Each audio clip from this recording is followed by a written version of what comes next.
30 years ago, nobody talked about trigger warnings or microaggressions. What's happened in the last decade, in your mind, that has contributed to those things coming to the fore in the way that they have? Yeah. Well, I think a lot of this started with, I actually haven't studied the history of it myself, so I'm relying on my own kind of recollection having lived through it.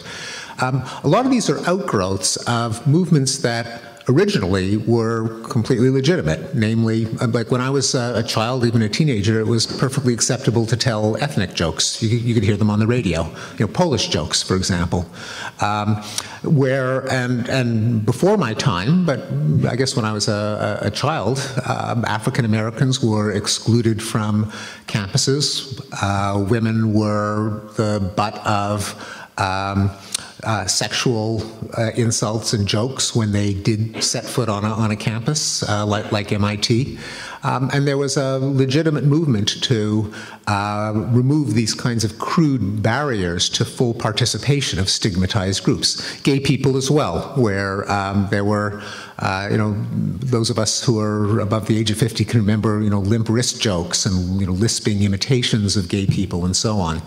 And so there was some increase in decency that made those kinds of demeaning remarks and discriminatory policies no longer acceptable. But often movements kind of reach their decadent phase, where they, having achieved the majority of their goals, having picked the low-hanging fruit, they don't go out of business, but they need to find increasingly obscure grievances and causes to retain their moral franchise.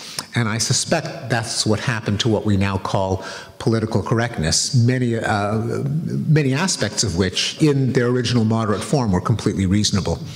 I talk about this a little bit in The Better Angels of Our Nature, in talking about the various rights revolutions that began with the Civil Rights Revolution in the late 50s. That time after time you see what starts out as an understandable and defensible and desirable moral movement just go completely overboard, having achieved its major goals. So another example, which doesn't involve political correctness, but involves another kind of madness, is our treatment of children.